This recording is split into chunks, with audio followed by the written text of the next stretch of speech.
Okay, welcome everyone to the interactive seminar, Rethinking Suicide, Why Prevention Fails and How Can We Do Better, organized by the Center for Psychiatry Research at Karolinska Institutet and Region Stockholm. This is our third Karolinska Suicide Seminar, and for everyone who might have missed the previous ones, a link is now posted in the chat to the videos. My name is Christian Rück. I'm a psychiatrist and a professor at Karolinska Institutet, and I will moderate today's seminar. So before we get started, we have some basic guidelines for the webinar. So this is a Zoom webinar, which means that you as a participant can neither be seen or heard, and you can only see the lecture presentation on your screen. We ask you to not press the raise hand function and instead use the Q&A function if you have questions, and we really welcome questions. Click on the Q&A icon in the toolbar and enter a question. And after the presentation, there will be a Q&A session where we answer your questions as best as we can, depending on time. So, and now I would like to present today's lecturer, and we're really honored to have Craig Bryan with us today here. So Craig Bryan is a clinical psychologist in cognitive behavioral psychology and an internationally recognized expert on suicide prevention, trauma, and resilience. He is the Stress, Trauma, and Resilience Professor of Psychiatry and Behavioral Health at the Ohio State University and the Division Director for Recovery and Resilience. He has published over 250 scientific articles, several books, and won several awards. His most recent book is Rethinking Suicide, and it's a, I would say, personal favorite of mine. It's this book. It's hard to see it here in on the screen with the background. And I know quite a few people here in Stockholm, at least, have read this book and found it very interesting. And it challenges some widely held beliefs in the field of suicide. So I'm really delighted to have you here today, Craig. Thank you for taking the time, and I'm looking forward to hear your presentation. Well, thank you so much for the opportunity to come meet with you. Let me change my screen share option here. There we go. That should be just the slides now. All right, so again, thank you so much for inviting me to join you, and good morning, at least from the United States. Possibly good afternoon or good evening, depending on where you are in the world right now. I'm going to spend the next maybe hour to hour and a half talking about several of the key ideas that I outline and discuss in greater depth in the book Rethinking Suicide. I wanted to make sure to allow sufficient time for as many questions and dialogue as possible. I've found that over the past year or so, when talking about these ideas, when making these presentations or similar presentations, it does typically generate a lot of thinking and questions. And that was in many ways one of the key motivators for writing the book. As I'll talk about here shortly, one of the key concerns that I've had is that a lot of our thinking about suicide as a whole has stagnated, and perhaps we're doing many of the same things over and over again and wondering why we're not getting better results. I'll also caveat from the beginning that the talk and the book is written in a US-centric perspective, the reason being that the United States actually is one of the few nations in the world over the past few decades that has seen an increase in suicides, as opposed to the general trend in most nations around the world for a decline or decrease in suicide rates. And so I've spent a lot of time then as a US citizen myself wondering what kind of like causes the US to be different from the rest of the world, and why are we especially bad at suicide prevention here, despite in many respects so many advances and discoveries that we have been able to achieve. And so a key purpose then is trying to maybe reconcile some of those differences, and hopefully kind of providing a different perspective that I think could maybe move us forward globally in our efforts to prevent suicide. I want to begin my talk with a story that, when I first encountered the story, really helped me to frame this issue of rethinking suicide. And this is the story of Abraham Wald, who was a mathematician in the United States during World War II. And at the time of World War II, he played a very critical role in helping to save many, many lives. And the context for the story of Abraham Wald is that in the height of World War II, as Allied forces were running bombing campaigns over Central Europe to fight against the Axis powers, bombing runs starting in the United Kingdom, they were running into this problem, which was that many of the bombers were being shot down over Central Europe. And so the Allied nations said, well, we want to fix that problem. We want more bombers returning to their airfields.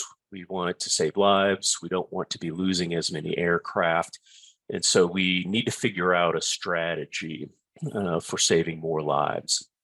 And so the military put together a task force of military leaders, of pilots. They brought in experts and academic advisors to try to solve this problem. And one of the solutions that they came up with at that time was to add more armor to the bombers.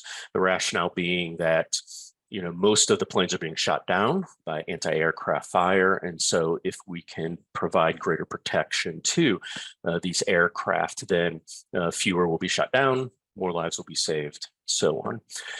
The challenge with the solution, though, was that when you add more armor to an aircraft, you can't take off. And so you have to reduce the weight to offset the increased weight of the armor. And so they considered, well, maybe we just put fewer bombs, fewer ammunitions on the planes, and that would help to reduce the weight to balance things out. Well, of course, if you don't have as much ammunition on the plane, it doesn't really have much of a function if this is a bombing run. Another strategy they considered was maybe we'll put less fuel on the plane. Jet fuel, air fuel weighs a lot. And so if we don't put as much fuel, then again, we can reduce the weight. Of course, the consequence of that is the planes can't fly as far, so they can't reach their targets. And so they very quickly sort of came to this impasse. They weren't really sure what to do. And then someone came up with the idea, well, maybe instead of putting armor everywhere on the plane, we just armor up certain portions of the plane, the most vulnerable parts of the plane. And that way we kind of balance out the weight issue while maximizing protection to save lives. And so everyone agreed that this was a really great idea. The next question that was raised was, well, where do we put the armor? So this is where a new research project occurred. And probably many of you have seen some kind of graphic depiction of this slide here. It's kind of a famous image to capture the notion of problematic thinking and flawed thinking. And as it relates here, I'll kind of explain what the problem was 70 or so years ago, was that researchers started to plot the bullet holes and the damage to all of the aircraft that returned to the airfields after a bombing run. And this is a schematic of what they found, where they saw that some parts of the airplanes here circled in blue had a lot of damage, lots of bullet holes. And then there are these other parts of the planes circled in red where there typically was not a lot of damage.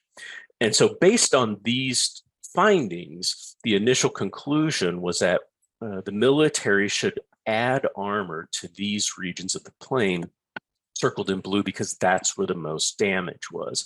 And so the rationale being, if that's where all of the bullet holes are, then that's where we need the greatest protection. Well, it was Abraham Wald who recognized the flaw in that thinking and said, actually, we should probably armor up the parts of the plane with the least amount of damage. And the reason that he recognized this as a problem was that he considered that, when a plane is flying tens of thousands of feet or meters above the ground, there isn't any gunner on the ground that's accurate enough to only hit these parts of the plane. His logic was there should be an equal distribution of damage across all parts of all parts of the plane. And so the fact that there are these regions of the plane without any damage is problematic. And the question that he asks is, well, where are the missing bullets? There should be damage there. Where are those bullet holes? And it was, he discovered, at the bottom of the English Channel, or crashed in Central Europe. So this was what we now call survivorship bias. It was a major flaw in the thinking of the Allied forces 70 years ago. And it was Abraham Wald who was able to kind of redirect the overall plans and thinking as it related to this process of saving lives. And he said that if we want more people to return alive, then what we need to do is armor up the parts of the plane that seem the least intuitive parts. Right, the parts where there's the least amount of damage, because that's actually where the planes are most vulnerable. Now, eventually, Allied forces pursued this course of action. They armored up the least damaged parts of the airplanes, and it worked. They had fewer bombers shot down, more lives were saved.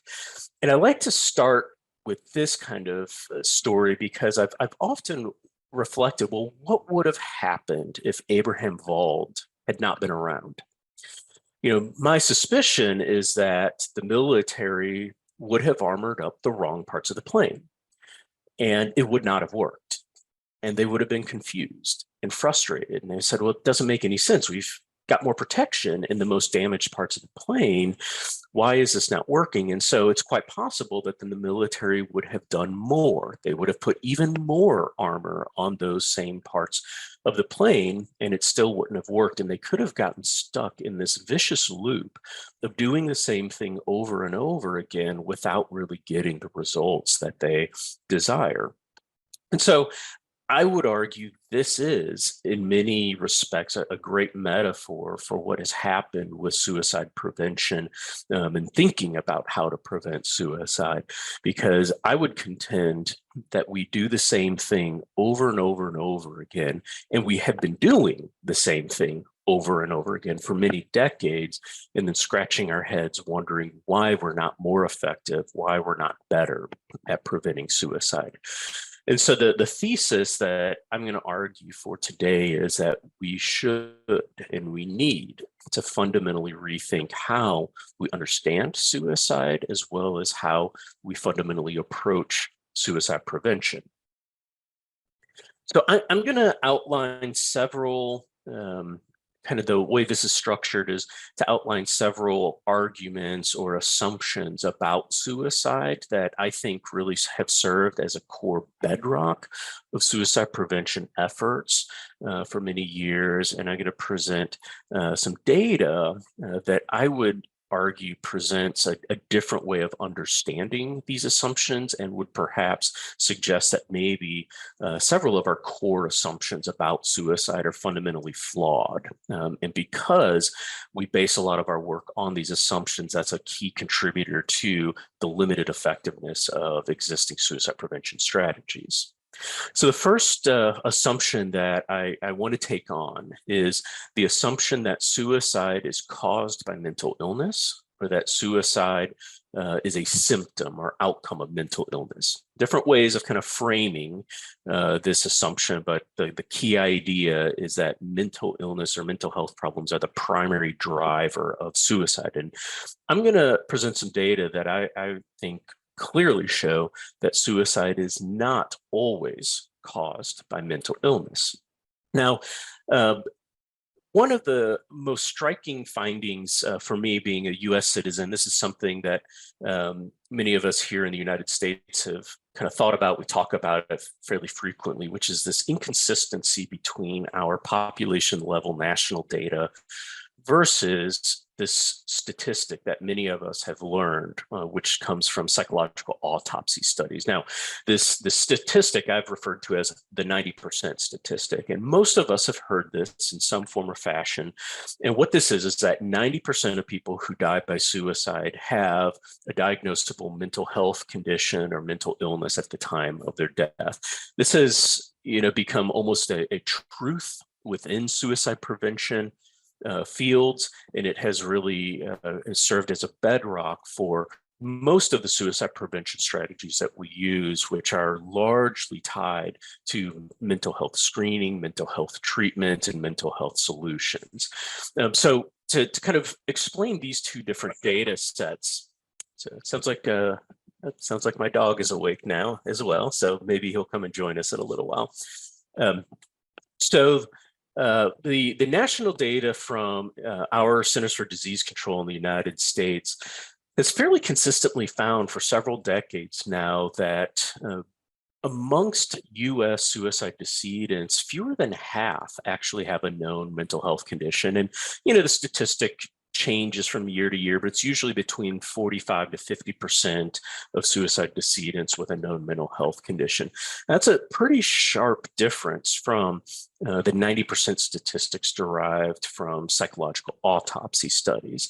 And, many of us have spent some time trying to think, well, why? Why is that such an enormous difference between the statistics? And a common assumption is that, well, many people, because of mental health stigma, die by suicide without ever accessing mental health care services. So they never have the opportunity to be diagnosed with a mental health condition. And so we miss an enormous share of people who die by suicide. They have a mental health condition, we just don't know about it. I've always been troubled by that explanation because again, in the United States, the way that our healthcare system works, I've often been acutely aware of overdiagnosis of mental health problems because here, the way our healthcare system works is if you go to a mental health care professional, that mental health care professional typically is not paid for their services if they do not provide a diagnosis of some kind. And so overdiagnosis seems to be more of an issue, at least amongst those who access mental health care services. And so there must be some other explanation because there's a pretty large discrepancy. And if we go and look at many of the psychological autopsy studies that have been published, especially those that use case controls being where they use the psychological autopsy method to diagnose someone with a mental health condition post-mortem, but they did so in cases who died of causes other than suicide. So maybe natural causes, accidents, things like that.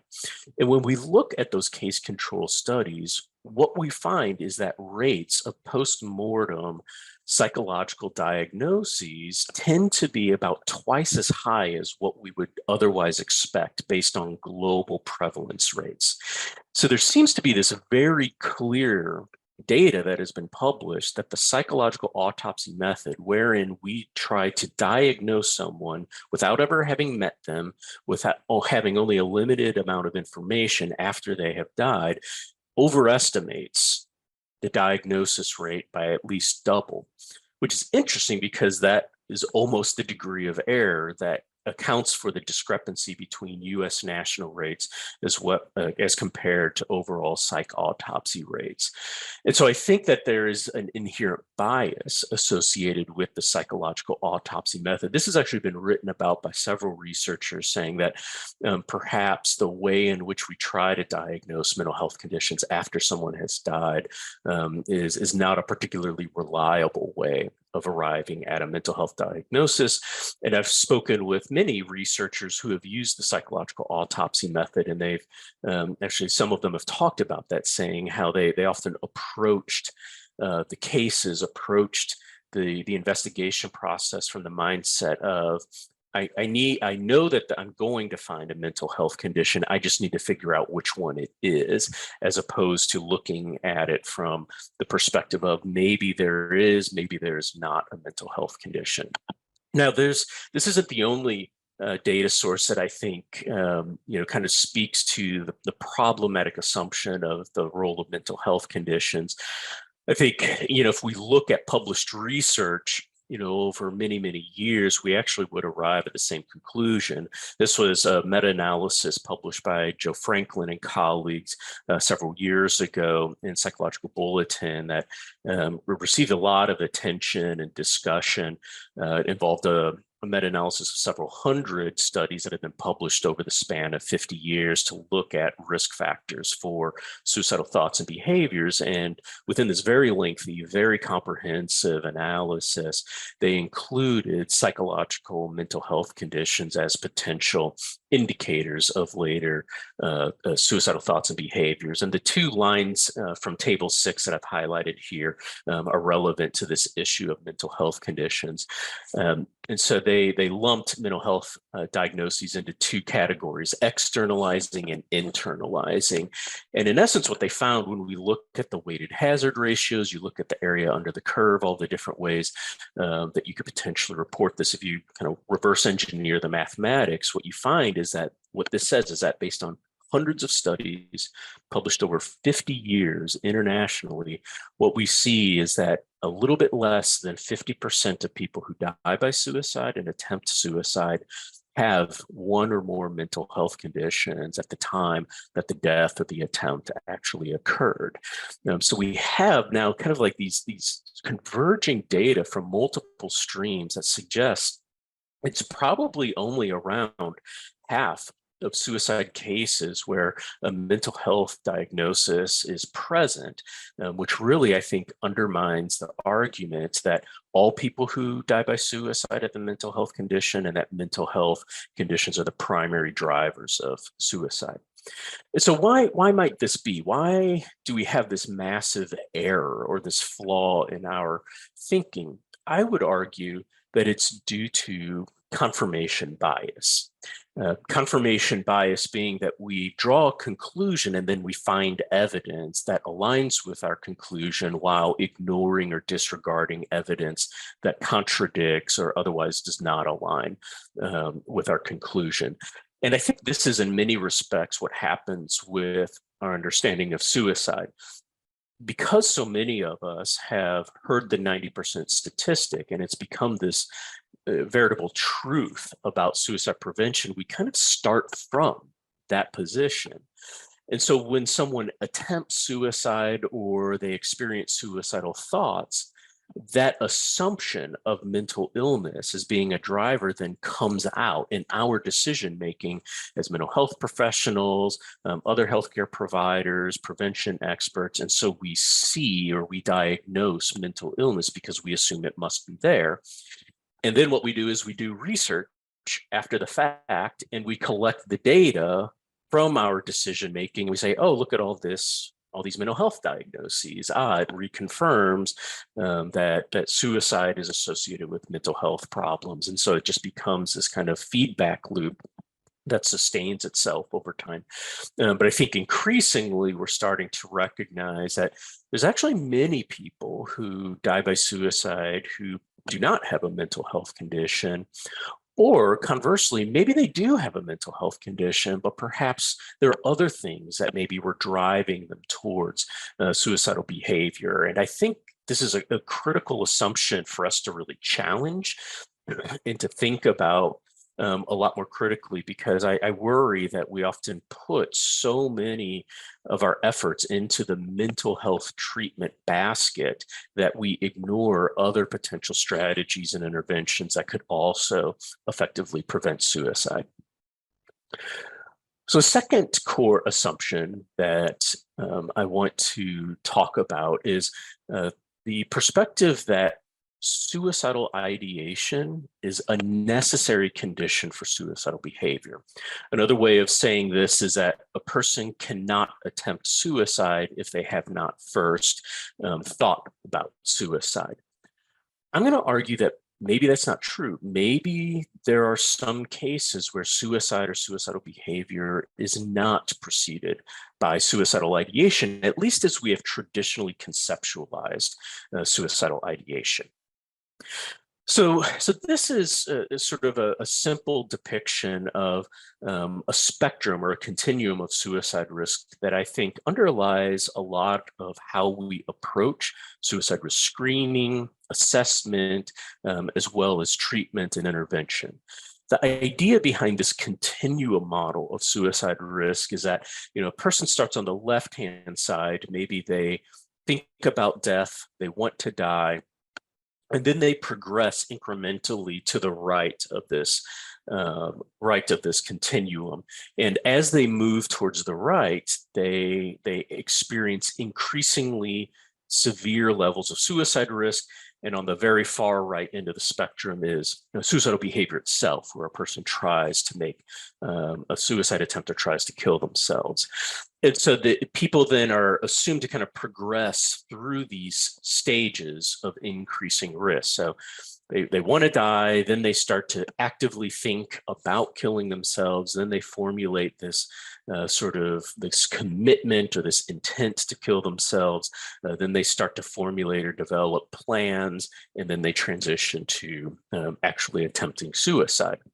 Now, there are some alternative perspectives. Baca Garcia, for instance, has proposed what he calls the multiple pathways model of suicide, where maybe instead of everybody following a single road to suicidal behavior, there might actually be multiple roads that people can follow. So it's a much more complicated and complex picture. Now, we've actually seen data and evidence supporting this for many decades. We've known for a long time, for instance, that around half of those who attempt suicide will say they did not make a plan in advance. They typically will say, I don't know, it just happened, or I just acted impulsively. I just acted on an urge or a whim, and so it wasn't a well-formulated plan. We've seen research, for instance, like Wider and DeLeo has published some research showing that this extends even beyond suicidal planning, that there's a significant percentage of people who attempt suicide who also will say, I didn't experience active suicidal thinking. I didn't tell myself I wanted to kill myself. I didn't see myself envisioning self-directed violence or self-harm. I don't know, it just kind of happened. And we keep seeing this over and over again in many of our studies. My own research has shown that there's even a subgroup, usually around anywhere from 15% to 20%, who will basically deny all of these levels of suicide risk.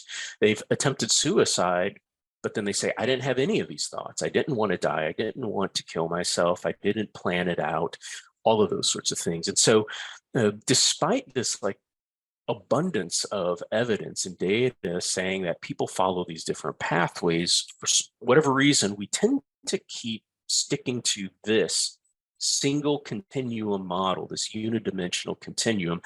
And many of our screening tools then are founded on this assumption. This is why, this is kind of like the whole idea behind asking about suicidal ideation. The idea being that it's a gateway to suicidal behavior. And if we ask people, are you having thoughts about suicide? We can identify people who are along this road to suicidal behavior. Well, again, we've known for decades, suicidal ideation is actually not a very good indicator of suicidal behavior. And that's partly because the vast majority, around 99% of those who have suicidal ideation will not attempt suicide. But also this sort of frustrating reality of that around half of those who attempt suicide consistently deny and say they don't have suicidal ideation in advance. More recent, like suicide risk screening and assessment tools have further expanded upon this continuum model. The most popular or the most widely used now is like the Columbia scale that basically lines up exactly with this continuum. There's even been published data using that scale showing that actually the hierarchy, this continuum, doesn't actually work, that people will endorse a higher level item, but not a lower level item. And so it's an error-prone approach to suicide risk screening and assessment. And I think what this means is that if there are multiple pathways to suicide, what this implies is that there are probably a multitude of ways that we need to think about identifying people at risk, and potentially we need different strategies to block different pathways. And so another challenge that limits our ability to accurately identify people who attempt suicide is that suicidal ideation is an inherently dynamic construct. It fluctuates, sometimes very, very rapidly. Research in the past decade and a half, for instance, using ecological momentary assessment or EMA data, where we send surveys to people on their phones multiple times per day, finds that, yeah, it's within the span of a few hours that in some cases a suicidal crisis will spike, and then it comes back down, returns to sort of baseline levels. And so we have these very noisy, kind of a roller coaster ride that approaches suicidal behavior, such that if we had two individuals, this screen kind of depicts two hypothetical patients, one in black, one in red. If these two patients were to come to a clinic or a hospital, reach out to us, and we were to screen them at the point in time corresponding to the arrow on the left, we would conclude that the person depicted by black is high risk, the person depicted by red is low risk. If we then screen those same two individuals at a different time corresponding to the arrow on the right, we would conclude the opposite. Overall, the two individuals don't really differ from each other all that much, but we use screening in this way to try to distinguish between patients who are going to attempt suicide and who's not, even though suicide risk is a within-person phenomenon. We can't actually meaningfully distinguish between those who will attempt suicide and those who will not, because of the inherently dynamic nature of suicide risk. And so we probably need to start rethinking our screening and assessment methods to start conceptualizing suicide risk as a within-person phenomenon that changes, it's highly noisy, and how do our assessment strategies and tools then better capture that phenomenon? I mentioned this before, but I really want to hit on this issue, which is that over 50% of suicide decedents deny suicidal ideation or do not mention suicidal thoughts in the time leading up to their death. I'm aware now of several additional studies that have been published. There's a handful of studies that have been published as well from the Scandinavian nations, showing that another interesting dynamic that I hadn't seen the studies at the time that I wrote this book was that how we ask about suicidal ideation also influences responses. And so in these studies, they in essence administered multiple suicidal ideation scales to patients. And what they found is that although most of the patients endorse suicidal ideation on at least one of the scales, very few patients endorsed suicidal ideation on all the scales. We've been doing some follow-up research on this as well and finding that the language that we use to ask about suicidal ideation actually influences how people respond. And so I think we need to recognize that there might be cultural differences in how suicidal ideation is experienced. There might be cultural, gender, might be different racial, ethnic differences as well in terms of how a person manifests or verbalizes or phenomenologically experiences their suicidal ideation. But oftentimes what we do is we have this definition, thoughts of killing yourself, and that's what we ask, and we assume everybody shares that same definition. I'm reflecting now on some work that we did several years ago in collaboration with some colleagues in Southeast Asia. And as we were translating some of our materials into the local language, one of the things we learned was that there was no term for suicide. And so we had to spend a lot of time kind of thinking about how do we measure this construct when the language does not actually have terminology that maps onto English language. And so I think we underestimate the role of heterogeneity and phenomenological experiences within nations, but also potentially across nations as well. This heterogeneity is a major reason why a lot of the work that I've been doing is focused on the suicide cognition scale. Suicide cognition scale was a self-report instrument that was designed based on feedback from suicidal individuals and people with lived experience. What we found was, in essence, there were these sort of patterns that many suicidal individuals would verbalize or say about themselves. It was sort of very negative and maladaptive perspectives. Got them listed here on the screen for you. Note that none of these items actually ask about suicide directly, but their beliefs, their cognitions, their thought processes that are often internalized within someone who's in a very high risk state. And we developed this initially as a therapy process outcomes measure. We wanted to use it within our treatments to help understand what we call the suicidal belief system.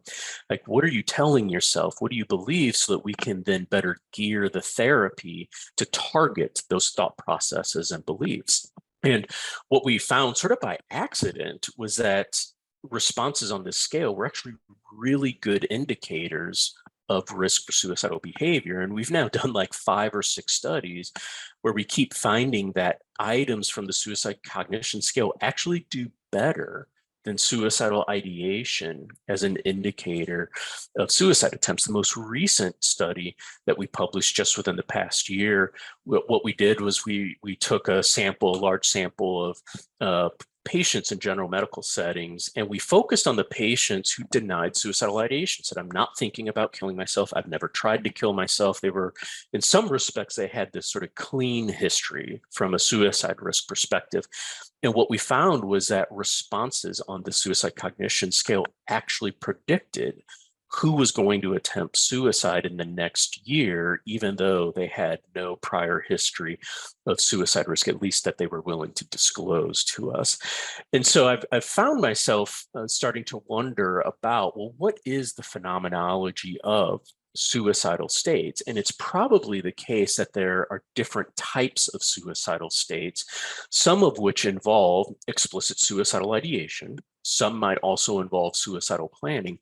But there are these other suicide risk states that do not actually involve suicidal thoughts in the way that we have historically and traditionally thought about them. But there may be other types of mental activity that are a better indicator of high risk states. And I've reflected on this a lot, because a good deal of my research has been with US military personnel, predominantly men. We do a lot of work with people who own firearms as well. And what we find is that this is oftentimes their experience. They do not think about killing themselves as we have historically thought about it, but what they report to us is, I can't take this anymore. My life isn't worth living. I can't cope. I can't deal with this. And those are actually better indicators of high risk states. So we may need to start broadening our approach to suicide risk screening and assessment and monitoring to capture a wider range and diversity of high risk states. The third assumption that I want to talk about is the assumption of warning signs. Another key bedrock part of suicide prevention. It's a key aspect of public health, public awareness, and public education campaigns. The idea of, here are indicators that someone is about to attempt suicide. And if you observe or notice these indicators, then you should take action, intercede, and typically we recommend referring people to healthcare provider or mental health professional in particular. What I'm going to argue is that suicide is not always preceded by observable warning signs, at least in timeframes that can be meaningful and actionable. So to demonstrate this, I've got a short video here that I want to share. And I talk about gymnastics in the book as well. And so I was able to find a video that kind of lined up with the kind of case that I was making in the book. But it's about a 30-second clip. We'll go ahead and watch it, and then we'll talk about it, and I'll explain why I think that this is a good demonstration of one of the limitations of a warning signs-based approach to suicide prevention.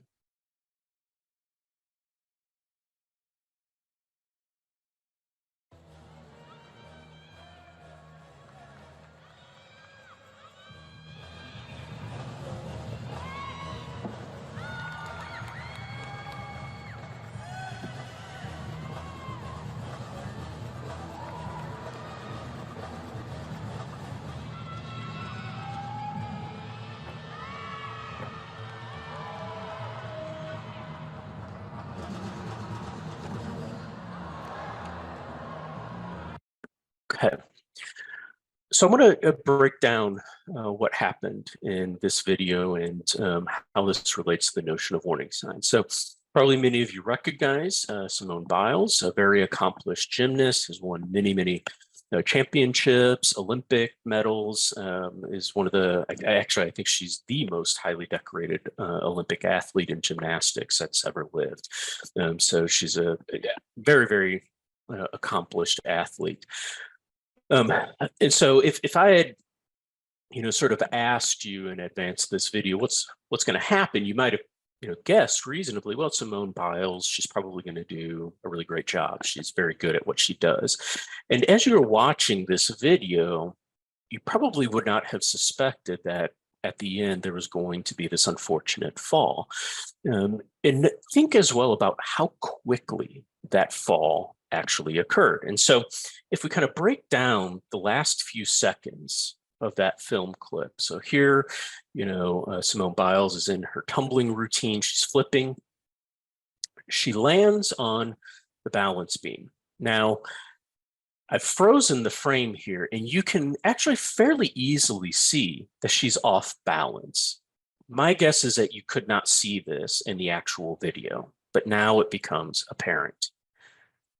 And then a split second later, we see that her leg shoots up, and then she's on the ground. Now, the point where she lands, where her foot touches the balance beam to being on the ground, is less than half of a second. It's incredibly fast. And again, if you think back to watching the video, by the time you registered in your mind, her leg had shot up. She was clearly off balance at that point. That was the warning sign. Before you knew it, she was on the ground.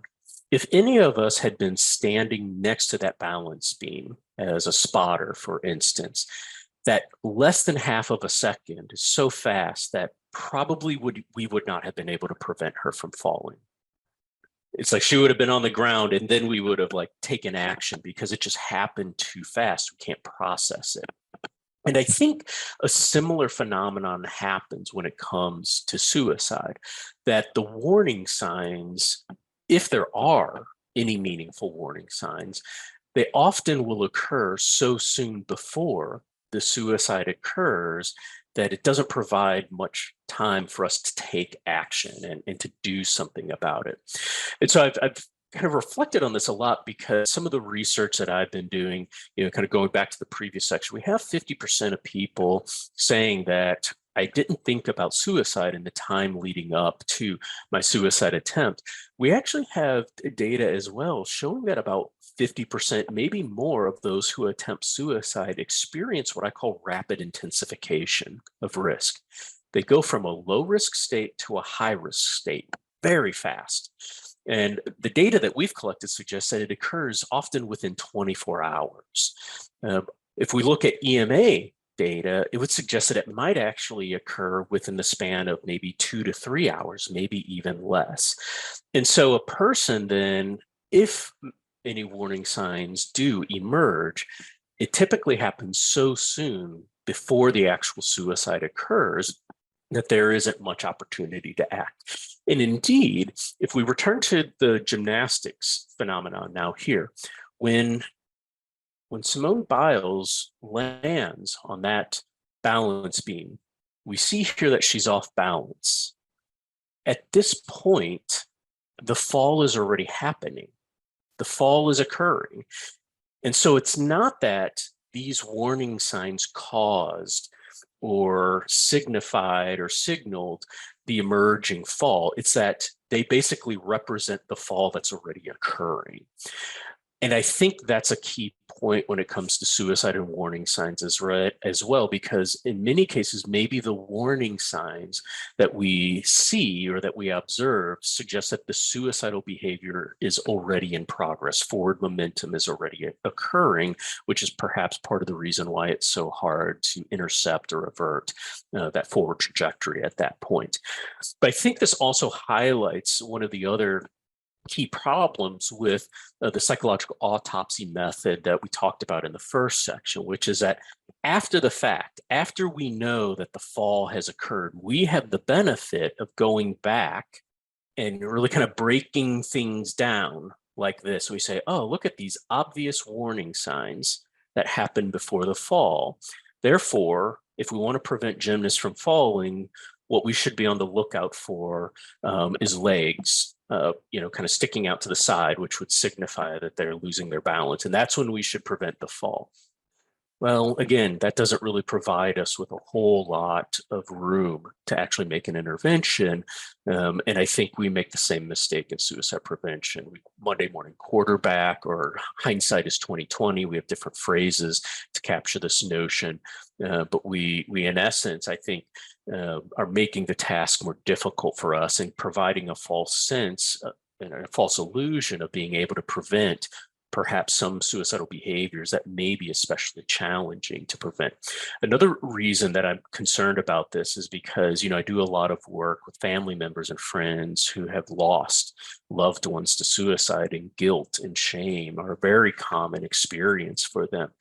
And one of the things that I'm really increasingly acutely aware of is the way that we talk about warning signs, I think inadvertently shames and guilts survivors. It places blame on others to say, well, you should have seen it. All suicides are preventable. They have warning signs. And if you didn't see the warning signs, if you didn't prevent the suicide, that means you messed up. You made a mistake. Perhaps you're to blame for this. And I think we may inadvertently be doing more harm than good in the way that we kind of talk about warning signs as being much more useful, much more valid than perhaps they actually are. The fourth assumption that I want to take on is relates to mental health treatments themselves and treatments for suicidal behaviors. And I'm going to contend that some treatments are better than others, but only when used properly. And this really counters what I often see as sort of I think, overgeneralized statements about the value of mental health care, to just say treatment works, go talk to someone, things like that. But unfortunately, what we're learning is that some treatments are really good, really effective for preventing suicidal behaviors. Other treatments are not so good. And we now actually have published data showing that some interventions and treatments might be harmful. They might actually increase risk of suicide. And so I think we need to be much more nuanced in how we talk about mental health solutions to suicide. So here's another meta-analysis published by Catherine Fox and colleagues, very similar to the risk factor meta-analysis, but this one looked at interventions and treatments for suicide. And they looked at different kind of styles and types of mental health treatments, and find that, not surprisingly, some are more effective than others.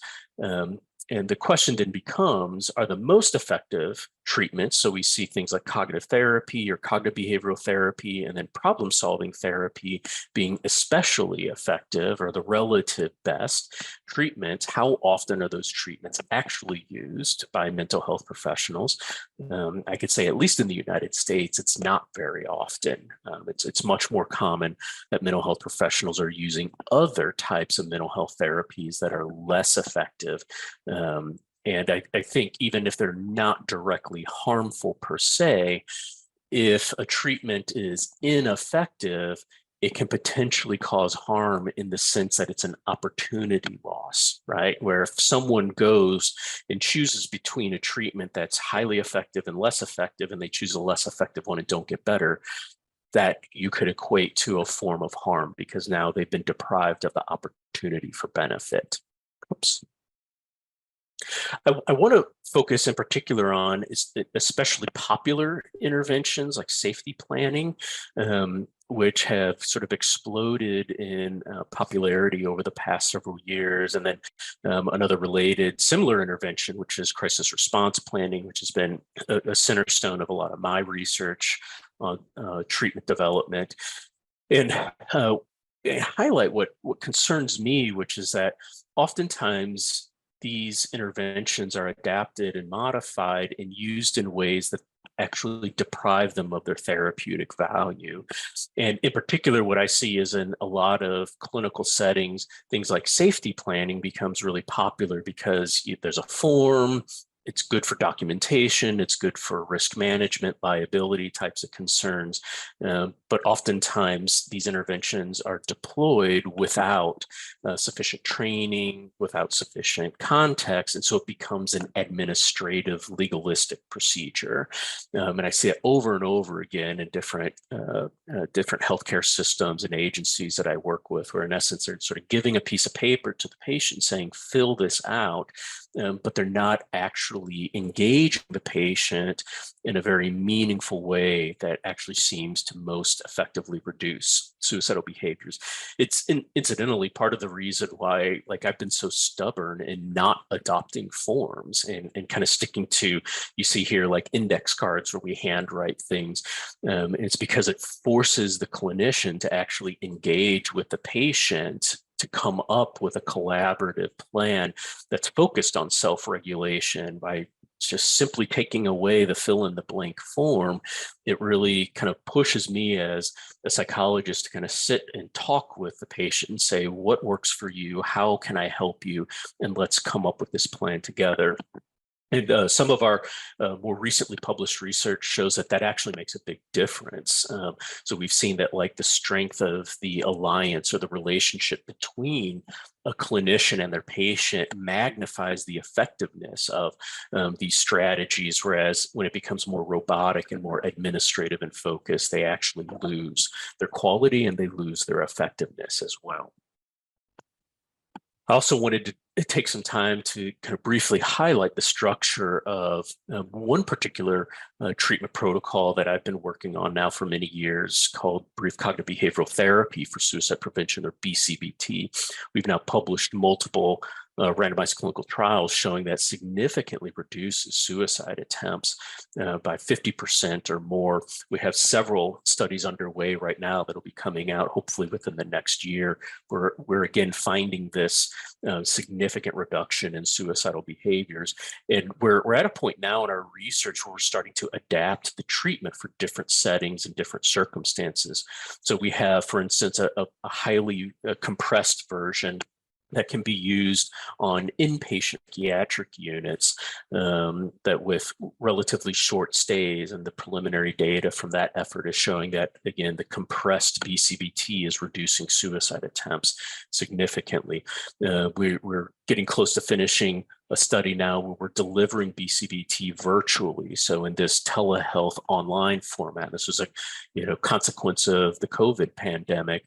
And we're seeing that even when we meet with patients, highly suicidal patients, online and deliver therapy in this format, we're also seeing significant reductions in suicide attempts. I have colleagues and collaborators who have developed a couples version of the treatment, so that when a suicidal patient comes in and they're partnered or they're married or whatnot, and there's marital discord as well, they can treat the relationship problem while also treating suicide risk. And the preliminary data from pilot work shows that it works in that format as well. And we're now starting a new study looking at a group therapy format of BCBT. That project will actually be starting in about a year or so. And then finally, we're even looking now at digital therapeutics to deliver this treatment through smartphones. This is, I think, really key for people who do not have access to healthcare services or choose not to seek out mental health treatment, where they can actually receive the therapy delivered through technology, through AI, chatbots, and other systems in a highly reliable and faithful way. What we're learning as well is that there seem to be several key components of treatments that work. BCBT in particular focuses on two underlying vulnerabilities or mechanisms that we have hypothesized give rise to suicidal behavior. The first is emotion regulation deficits. The second is cognitive flexibility deficits. And so emotion regulation being not able to accurately recognize one's emotional states and to change one's emotional states. Cognitive flexibility involves rigidity, seeing the world in an extreme all or nothing view, but then helping a person to become more flexible, more balanced, seeing the in-between space between the extremes. And we're starting to now see, we've got a study underway right now where we're doing, let me back up a slide, with the crisis response plan, the index card based approach on the right-hand side, where we're bringing in highly suicidal individuals. We actually do an MRI scan with them. We then randomize them to receive a crisis response plan or kind of a self-guided fill-in-the-blank safety plan. And then we do a second MRI right away afterwards. And what we find is that the crisis response plan, but not this fill-in-the-blank safety plan, actually increases neural activity in the prefrontal cortex that's associated with emotion regulation. And so we're starting to now even find neural evidence backing up this hypothesis that a key mechanism of BCBT is improved emotion regulation. And that same study is suggesting that cognitive flexibility is actually another critical component of the actual therapeutic target. This probably explains why we've seen now in many, many published studies, not just CBT, it's true for dialectical behavior therapy. It's true of the OSIP approach developed in Switzerland. It's true of mentalization-based psychotherapy, as well as, there's one more, blinking on it now. But what we're seeing is that these treatments will reduce suicidal behavior, but they don't necessarily have an advantage when it comes to things like depression, anxiety symptoms, hopelessness, and other symptoms of mental illness. And so there's a sense that whatever we're doing in these treatments that successfully reduce suicidal behaviors, it's something other than emotional distress and symptoms of mental illness. And now we're starting to realize that, yeah, consistent with what we thought, we're probably changing at a neural level how a person experiences their emotions and how they make new decisions. They change their reactions and responses to their negative emotional states as a result of these treatments. So the last thing I want to talk about is kind of a broader topic, which is something I've been thinking about a lot. I will admit, when I wrote the book, Rethinking Suicide, the last few chapters talks about reasons for living and creating lives that are worth living. And I'll say, as the author of the book, in retrospect, I've always kind of felt I wish I could have expanded the discussion of those concepts a lot more. It's one thing that if I could go back and do it all over again, that's what I would do. But I've spent the past year and a half now doing more research focused on this concept and what does it mean to actually create worthwhile lives. And so I think this maybe could be almost like an appendix of the book, at least some of the ideas in here that I wanted to share with you. I've found it helpful in the past several months in particular. I've thought of this idea of the gardener and how this relates to suicide prevention. And the idea of the gardener is that if we want to, like, say, grow crops, grow flowers, or some other type of garden, we have a significant responsibility as the gardener to influence the environment to increase the likelihood that those plants, those crops are going to thrive. And so, we need to water the soil. We need to make sure there's an adequate amount of sunlight exposure.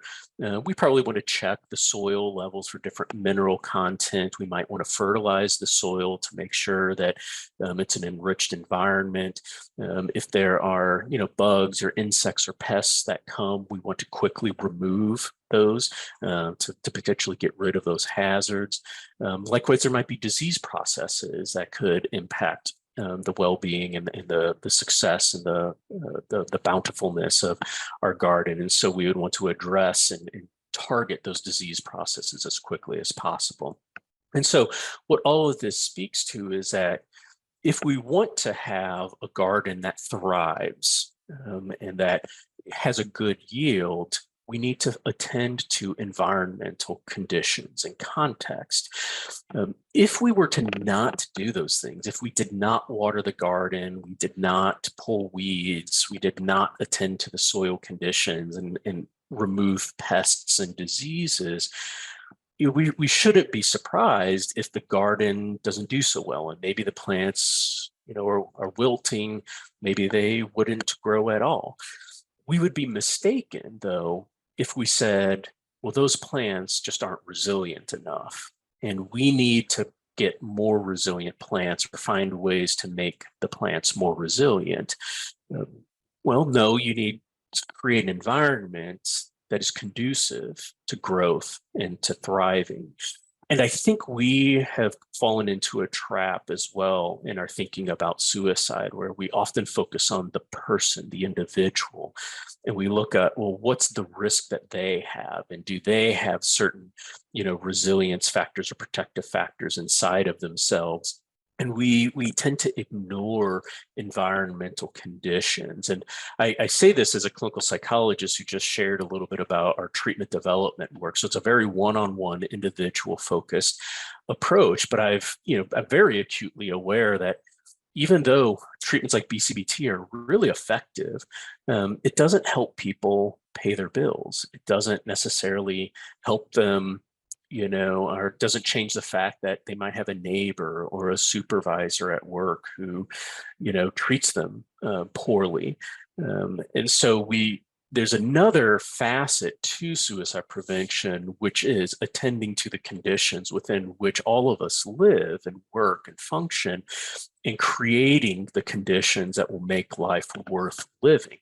I've reflected on this a lot as well, because when I look at some of the research focused on decision-making processes surrounding suicidal behavior, what we know now is that there's oftentimes this like ambivalence, or this sometimes internal debate that people experience as they think about whether or not they're going to kill themselves. And so that debate often involves this sort of competing forces between I want to live and also I want to die.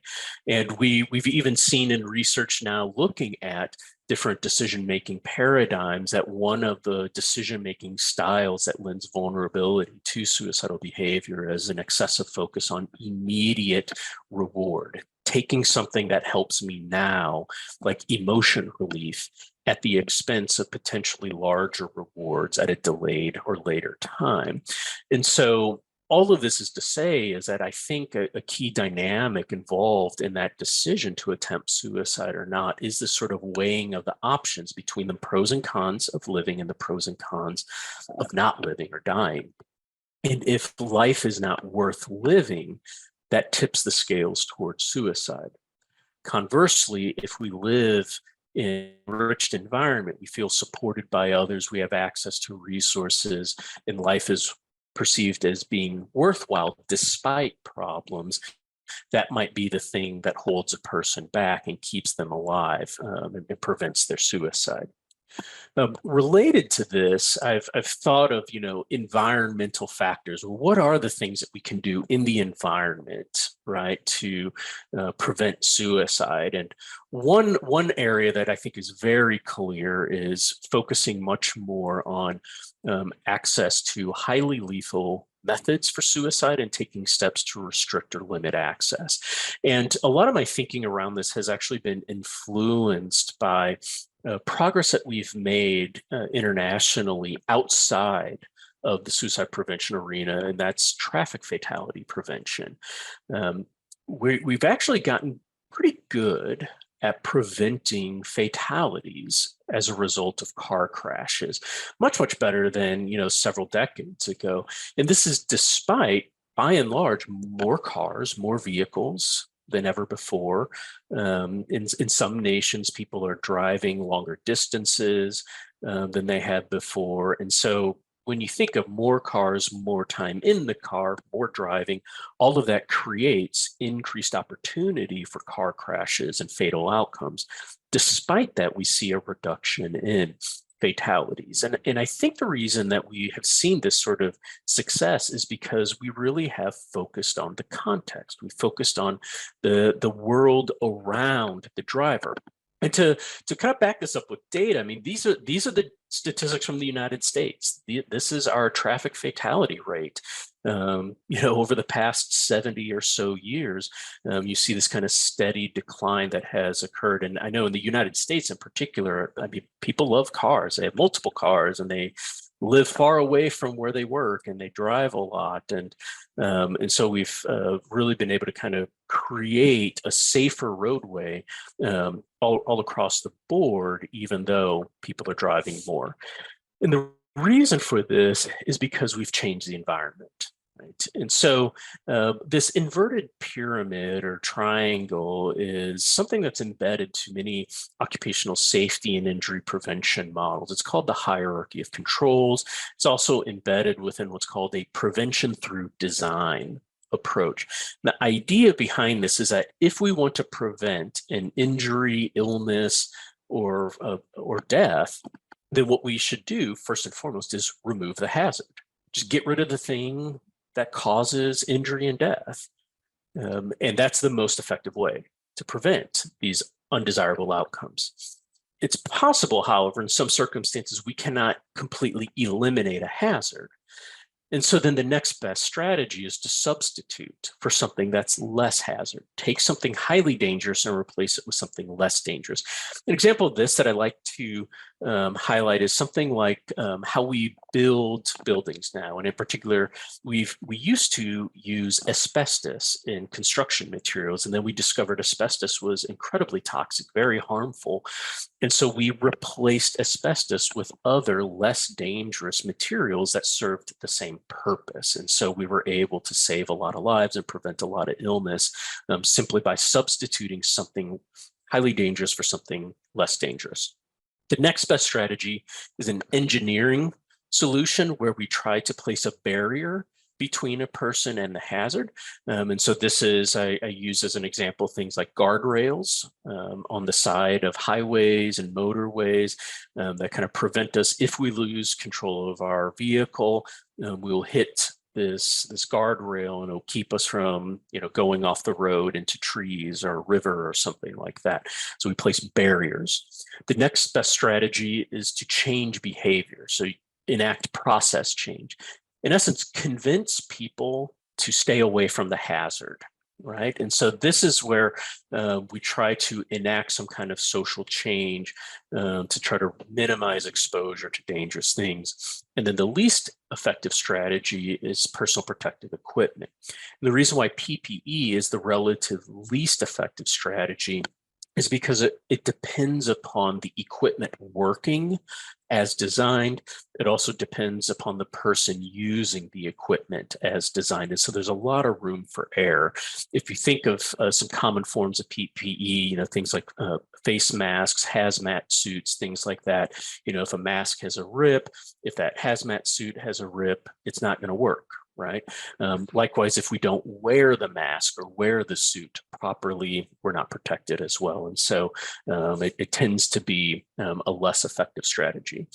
So returning to this like traffic fatality metaphor, this is in many ways how we've made a lot of progress. And so I've got several examples of environmental changes, some of which are complete elimination of hazards, others being substitution. I think replacing four-way intersections with traffic circles is a great example of a substitution strategy because traffic circles are less dangerous in the grand scheme of things than a four-way intersection. We have things like seatbelts and airbags. Those are examples of personal protective equipment. It doesn't prevent the accident from happening, but if we're in an accident, it can actually reduce the likelihood of us dying by 40%. We also have speed limits that we've enacted. That's a process type of strategy where we're changing behavior, we're controlling behavior in some form or fashion to promote safety. And I've often thought about, well, what would be sort of these equivalents for suicide prevention?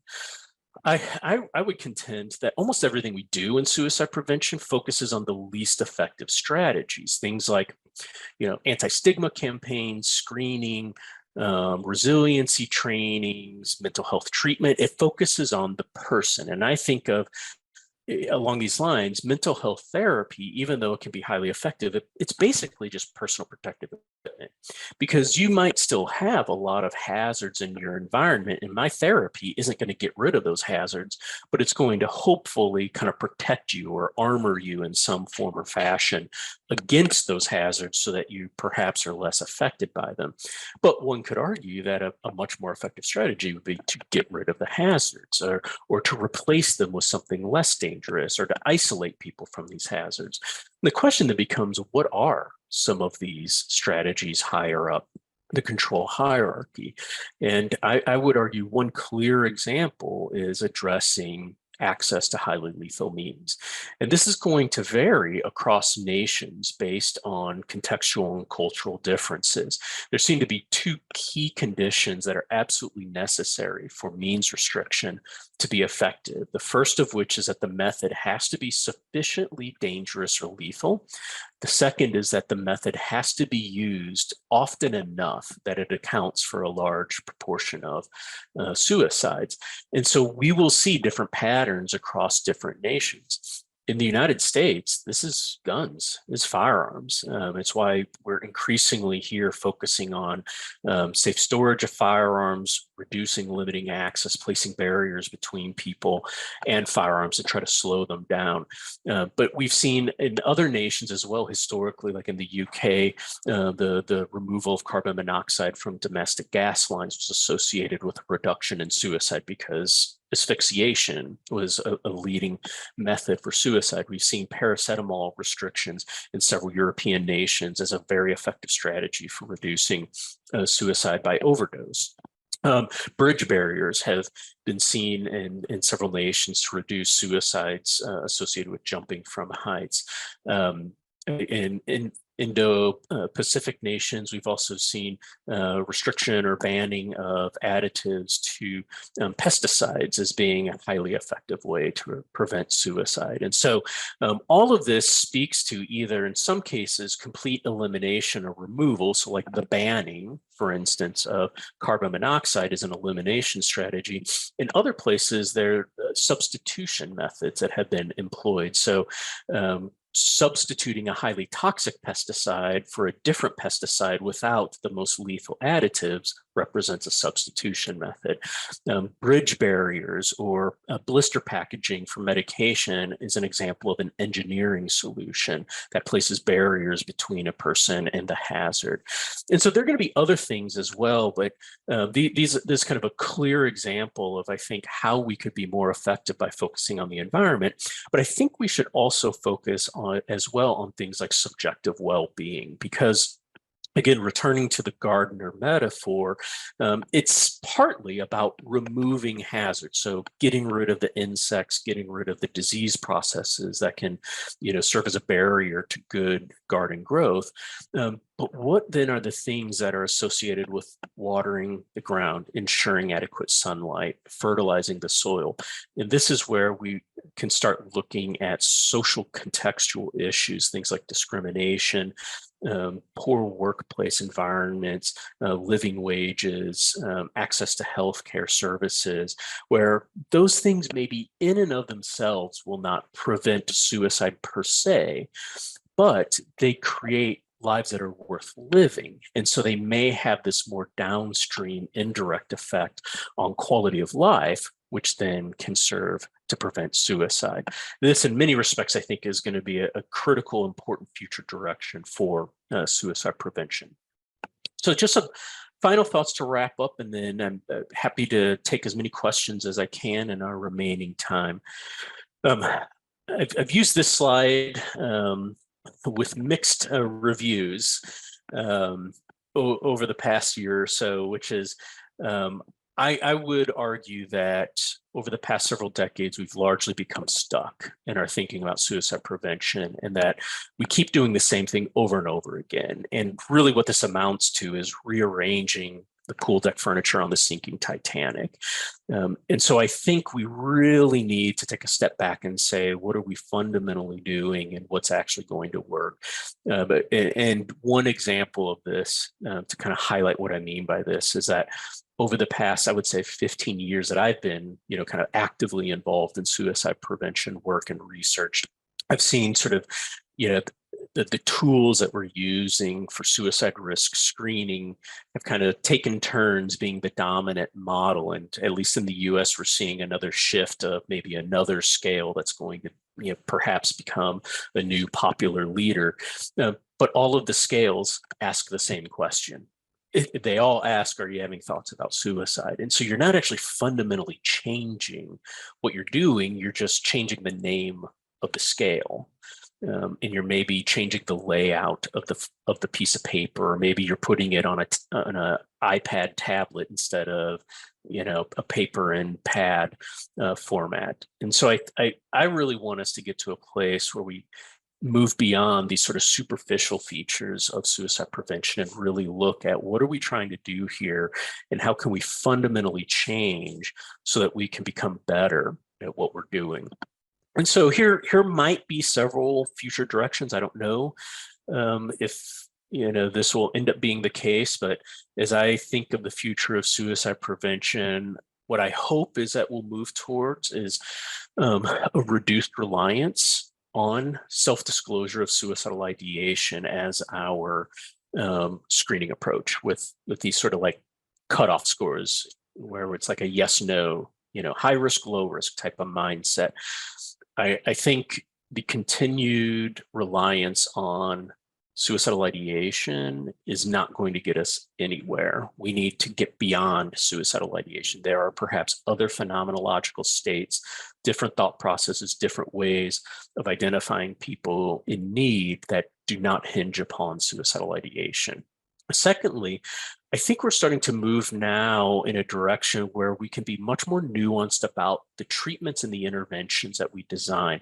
We have, I think, largely up until this point, we talk about treatments that work with a pretty broad brushstroke. And so earlier in the presentation, for instance, I talked about things like cognitive behavioral therapies and problem-solving therapies as having pretty large effect sizes. But the reality is, as someone who's been doing this type of research, now for the better part of a decade, not everybody responds and benefits from those treatments. And it's quite possible that even a small subset of patients might actually get worse in these treatments that otherwise help a lot of people. And so I think being able to move into a sort of a precision medicine mindset where we do a better job of figuring out, well, who is best suited for what types of treatments and interventions, so we can do a better job of matching the right treatment to the right person at the right time. I think that's going to be a critical step forward for us. And then thirdly, creating opportunities to deliver better treatments with high fidelity. And so I've become increasingly concerned with kind of the movement within the healthcare system as a whole towards increased focus on risk management, which often dehumanizes and depersonalizes patients and places a priority of protecting the clinician, protecting the system or the agency over the needs of the patient. And so oftentimes what comes along with that is the implementation of policies, procedures, and practices that get in the way of delivering really effective treatments in a reliable, meaningful way. And so I think we may inadvertently be making our jobs harder for ourselves by attempting to control something that perhaps arguably isn't something that can be controlled. And that if we focused instead on patient-centered care using the best treatments that we have available and really buying into that, I think that would allow us to get unstuck and start developing more customized, more nuanced interventions that will build upon what we've already learned and already have gained. And so I'll stop there. I was hoping to leave at least 30 minutes for questions, and I think I paced myself well. And so I would love to hear what questions and thoughts people have and see if I can engage in a dialogue here.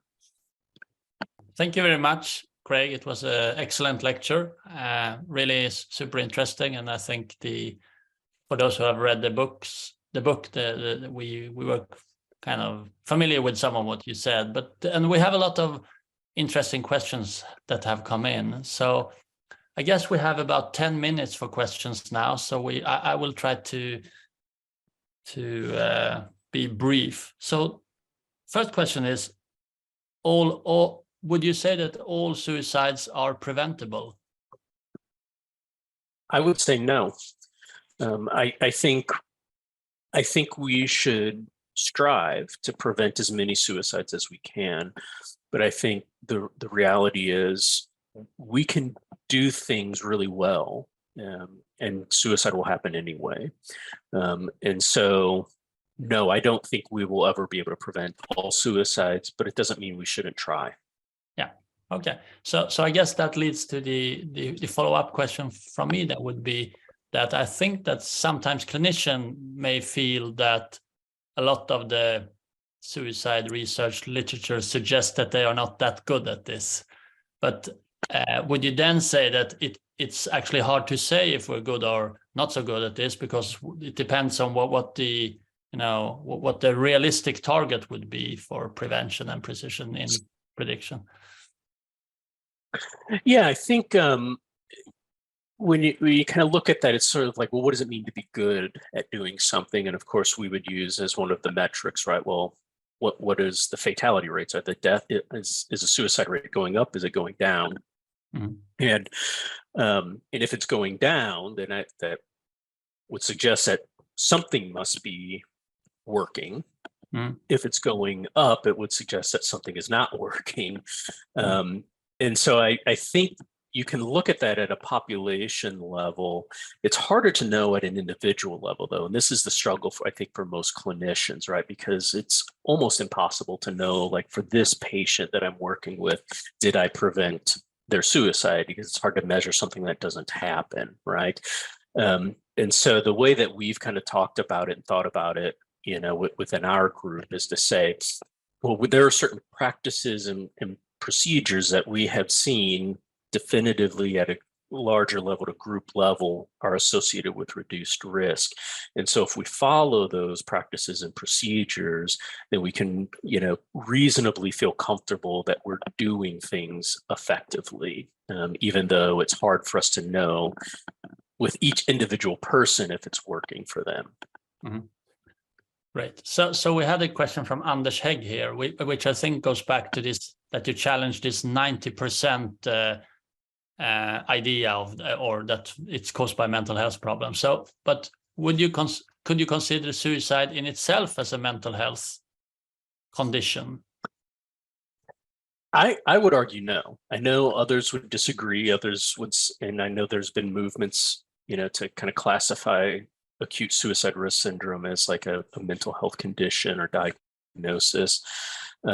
But I think actually Rory O'Connor, if you've read his book that was also published within the past year, I really like how he framed it. He kind of approaches suicide as a health behavior, similar to like consuming alcohol, smoking, tobacco, or nicotine products, things like that, where it's a decision, it's a choice, but it's not a mental health condition in and of itself. And I found that to be a really helpful way of thinking about it, because that allows us to kind of see that suicidal behavior can occur in the absence of mental health conditions, and it becomes sort of something separate from mental health conditions. Okay, thank you. So we have many questions, so I'll try to find some that are maybe the most, or I shouldn't say the most relevant, they're all very relevant. So Cicela Nutley here writes about a question about the opposite of precision. And I guess it goes back to this problem with accurately predicting things, and then how do you choose who you would, give various types of treatment. So she's wondering about if less targeted and more broad general prevention strategies, such as teaching everyone emotional regulation strategies, etc., would be something that you would consider. Yes, I would. And that's, I think, the mathematics are not in our favor when it comes to prediction of suicide, and it never will be. And so I've found it helpful to think of, what are other areas where we're actually reasonably good at prevention and forecasting. I would say weather is a really great example. we're reasonably good today in forecasting what the weather is going to be, right? And the shorter the timeline, the more accurate the forecast is. Nonetheless, no weather forecast can predict which houses are going to be demolished in a monsoon or a tornado. And so what we have to kind of think about then is, if we kind of use a similar framework, how can we use screening, assessment, predictive analytics, things like that, to identify heightened risk states in the same way that we know a monsoon is coming, a hurricane is coming, take action at a community level, because we don't know where the damage is going to occur. And I think we need to do the same with suicide, where maybe we can identify high risk states, high risk areas, and then target, contextual, environmental, as well as community factors that could then theoretically reduce that risk. And I think that is what we have largely missed, and we need to do more of that, instead of always focusing on that individual and trying to figure out which person is going to be the one who's going to kill themselves. The last thing I'll say, I agree with Dave Klonsky has made this point many times, which is that you don't actually need to know who's going to kill themselves to prevent suicide, in the same way that we don't need to know whose house is going to catch fire to prevent the house from catching on fire. And I think that is a mindset that we should be thinking of more often. Yeah, thank you. So Bo Runesson asks, and I guess it goes back to some of the things you said around warning signs and suicidal ideation and the 90% thing here. Neglecting signs of mental disorders, neglect patients with suicidal intent and those with detectable warning signs. Would that be your recommendation? No. So for the clinicians then, how if these are not well, I guess it was kind of a slightly ironic question here. So given how much we work with these variables as clinicians, how would you then think about them in this context? Yeah, I mean, I think it's, these are all data points. And I think, the issue is that, when we are healthcare providers and people are experiencing mental health problems, those are signs of psychological pain. And some of them might also be suicidal. Absolutely, we need to pay attention to that and help them.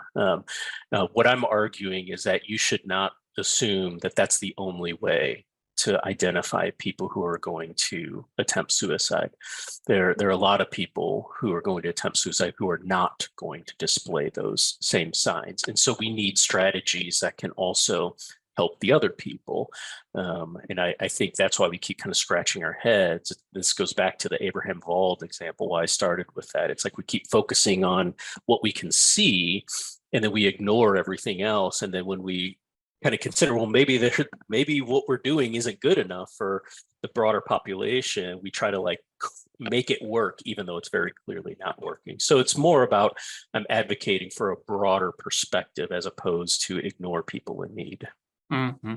So I think one of the most challenging or intriguing aspects of your book and your presentation is this rapid onset of suicidality, which then, of course, if it's within a few hours, it's hard to imagine how you would address that. I can see that after a suicide attempt you could do it, but if it's going to be lethal, do you have any ideas how to address that population specifically? Yeah, so this is here in the US, a growing focus of my research is on firearm suicide, because this is, it's more than half of the suicides that happen in the US, incredibly lethal, and those who die by firearm suicide less likely to have mental health conditions. We see that the rapid intensification becomes a big problem, right? Because if a person gets upset really fast and they have access to a highly lethal method, they're going to die. And so What this means is that we need something. I mean, that's a clear example. You cannot just rely on warning signs and referral and screening and referral to mental health treatment. We need something else. And this is where I kind of concluded with a focus on means restriction. And so what are those things in the environment that could potentially create a fatal outcome from a momentary, sudden moment of despair? Because there are kind of two ways means restriction could prevent a suicide from rapid intensification. The first of which is, if you don't have a method, you might not be able to attempt suicide at all, right? So we've just averted the suicide. But secondly, if by chance someone substitutes, they change methods. So instead of using a highly lethal method like pesticide or firearm, they switch to something like over-the-counter medication. We've just improved the probability of survival. So the suicide attempt still happens, but we've prevented suicide death. So it's a harm reduction model. It's kind of a provocative perspective, but again, think of this is how we've made a lot of progress in other injury prevention areas. Seatbelts don't prevent you from getting into a car crash, but they could save your life if you are in a car crash. And so we need that backup system because I don't see any other way to prevent suicide from rapid intensification. We just need to make it hard to die when you experience those moments. Yeah, so we are already a little bit over time here, but I have one last question that kind of tries to sum up a little bit about the gardening bit at the end here. So it seems that the different regions and countries have quite different suicide rates. For instance, Sweden has probably one of the more countries that have invested most in public health, has higher suicide rates than Brazil. So I wonder how you think about how much effect that may have on the population level of a nation to increase the watering, so to speak, in general. Yeah, I think there is. I think you can see differences, and some of those trends nationally, I think often reflect, some of the investment that nations make with, as it relates to like quality of life types of issues. And so, it's not perfect correlation, right? It's not perfectly causal, but what we tend to see is that, nations that have more social support systems, better safety nets, we tend to see lower suicide rates. In nations with better access to healthcare, there's lower suicide rates. In nations with higher living wages and more family support systems, longer vacation time, family leave time, tend to see lower suicide rates. And so all of that, I think, is, like you said, the watering and the fertilizing of the soil, because it creates these conditions that improve the likelihood of its citizens thriving. Doesn't eliminate all problems, right, and risk, but it just kind of adjusts the probability, right, of an ideal outcome. Okay, I feel we could go on for a long time here. There are many people who have asked questions, which we will unfortunately not have time to answer. And thank you very much, Craig, for this wonderful presentation and the discussion. We hope to we will be back with more seminars in this series. And thank you all who have listened in and participated. You will be alerted by email the next time we have a seminar coming up. We will send out an evaluation for this. Will come up in the chat as well, I think. So thank you very much, Craig, and thank you very much, everyone who listened into this. Thank you. Thank you for having me.